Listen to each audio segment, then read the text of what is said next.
افغانستان میں طالبان کی کامیابی سے پاکستان کے لیے دوہری مصیبت کھڑی ہو گئی ہے۔ اس خدشے کا اظہار کیا جا رہا ہے کہ اگر افغان طالبان سن 2001 کی طرح پھر سے ناکام ہوئے تو امریکہ دوبارہ اس کا مدعا پاکستان پر ڈال دے گا۔ دوسری مصیبت یہ ہے کہ اگر اس مرتبہ طالبان کامیاب ہو گئے تو پھر طالبان ماڈل کو پاکستان آتے ہوئے دیر نہیں لگے گی۔ سینئر کالم نگار جاوید چودھری اپنے تازہ تجزیے میں کہتے ہیں کہ پاکستان میں افغان طالبان کے لاکھوں بلکہ کروڑوں چاہنے والے موجود ہیں، اور اگر یہ افغانستان میں کامیاب ہو گئے تو ان کے شاگرد پاکستان میں بھی ان کے جھنڈے لہرانا شروع کر دیں گے۔ یہ سلسلہ اگر ایک بار چل پڑا تو اندازہ لگانا مشکل نہیں کہ تب ہماری حالت کیا ہو جائے گی۔ چنانچہ ہمیں افغانستان کی صورتحال پر خوش نہیں ہونا چاہیے۔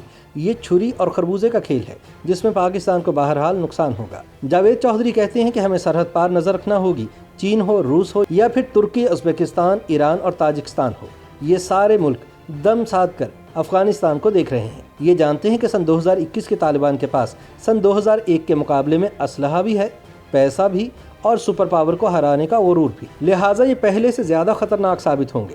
یہ ان سے بچنے کی کوشش کر رہے ہیں، لہٰذا جاوید چودھری کہتے ہیں کہ ہمیں بھی بچنا ہوگا۔ طالبان کی کامیابی اور ناکامی ہمارے لیے دونوں ہی خطرناک ثابت ہوں گے۔ وہ مزید کہتے ہیں کہ آج افغانستان میں عوام اور عالمی برادری کو متاثر کرنے کے لیے طالبان اچھے فیصلے کر رہے ہیں، لیکن یہ ماضی میں پاکستانی اسٹیبلشمنٹ کے اپنے ساتھ روا رکھے جانے والے برے سلوک اور اعلیٰ قیادت کو نشانہ بنانے کی وجہ سے ناراض ہیں۔ یہ حقیقت ہے کہ افغانستان میں طالبان حکومت قائم ہونے کی صورت میں ہمیں شروع میں ریلیف ملے گا۔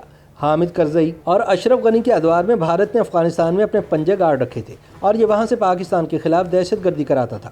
طالبان کے بعد یہ سلسلہ رک جائے گا اور ہمیں سانس لینے کا موقع مل جائے گا، لیکن یہ صورتحال زیادہ دنوں تک نہیں چل سکے گی، کیونکہ طالبان بھی ہمارے لیے بھارت سے چھوٹا خطرہ نہیں ہے۔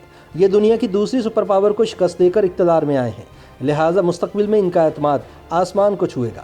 یہ 20 برسوں کے دوران پاکستان کے رویے سے بھی خوش نہیں تھے۔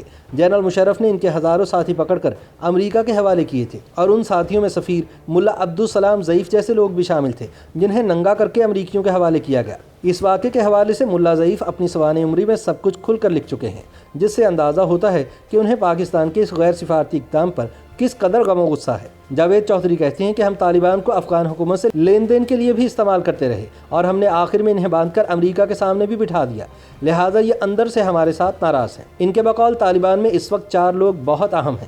پہلی شخصیت کا نام ملا ہیبت اللہ اخونزادہ ہے۔ یہ قندھار کے رہنے والے ہیں۔ یہ طالبان کے پہلے دور میں زیادہ اہم نہیں تھے۔ ملا محمد عمر کے انتقال کے بعد ملا اختر منصور نے طالبان کی قیادت سنبھالی۔ ملا ہیبت اللہ ان کے قریب تھے، لہٰذا انہوں نے انہیں اپنا نائب بنا لیا۔ ملا ہیبت اللہ کوئٹہ کے علاقے کچلاک میں مدرسہ خیر المدارس چلاتے تھے۔ یہ خود بھی شیخ الحدیث ہیں اور دینی اور دنیاوی دونوں علوم کے ماہر ہیں۔ ان سے پہلے کہ طالبان امیر ملا اختر منصور 22 مئی سن 2016 کو ایران سے لوٹتے ہوئے کوئٹہ میں امریکی ڈرون کا شکار بن گئے تھے۔ ان کے بعد ملا ہیبت اللہ اخونزادہ طالبان کے امیر بن گئے اور یہ آج دن تک ان کے امیر ہیں۔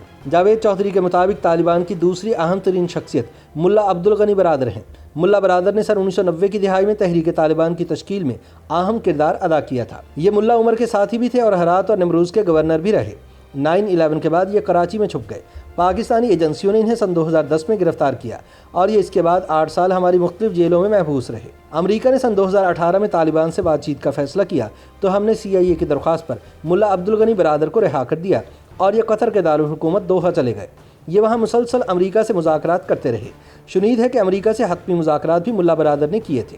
یہ اب قندھار اور 11 ستمبر سن 2001 کے بعد کابل میں بیٹھ کر اپنے وعدے پورے کریں گے، لیکن آپ یہ یاد رکھیں کہ ملا برادر دینی اور دنیاوی دونوں قسم کے علوم سے محروم ہیں۔ ان کے ایکسپوجر بھی نہیں۔ یہ زندگی میں صرف ایک بار افغانستان سے نکلے تھے اور ان کا واحد سفر پاکستان تک تھا، اور یہ اس کے بعد سن 2018 تک پاکستانی جیلوں میں قید رہے، یعنی ان کا ٹوٹل ورلڈ ویو کابل سے دوحہ تک محدود ہے۔ جاوید چودھری کہتے ہیں کہ ملا برادر کے بعد ملا عمر کے صاحبزادے ملا یعقوب اہم ترین شخصیت ہیں۔ یہ طالبان کے آرمی چیف اور ملا ہیبت اللہ اخونزادہ کے شاگرد ہیں۔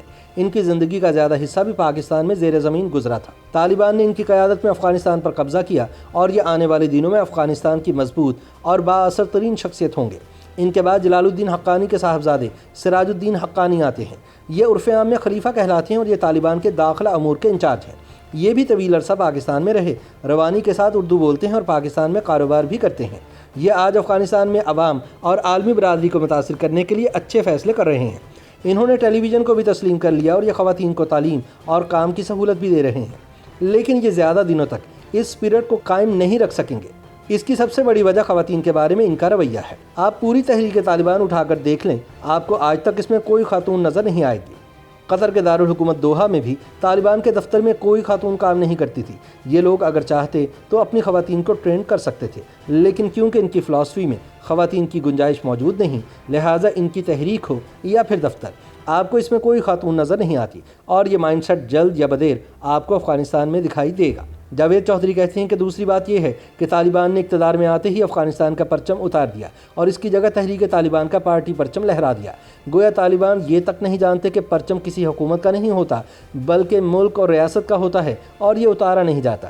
جاوید چودھری کہتے ہیں کہ طالبان کو مینجمنٹ اور سسٹم کی ٹریننگ بھی نہیں ہے، چنانچہ یہ بہت جلد بحران پیدا کر دیں گے اور پاکستان کے لیے اس بحران سے بچنا مشکل ہو جائے گا۔ YouTube پر گوگلی نیوز دیکھنے کے لیے youtube.com کی سرچ بار میں googly news T V type کریں۔ گوگلی نیوز کے پیج پر سرخ رنگ کے سبسکرپشن والے بٹن پر کلک کرنا نہ بھولیے۔ YouTube پیج پر اپلوڈ ہونے والی ویڈیوز سے باخبر رہنے کے لیے بیل آئیکن پر کلک کیجیے۔ آپ کو ہر نئی ویڈیو کے بارے میں نوٹیفیکیشن موصول ہو جائے گا۔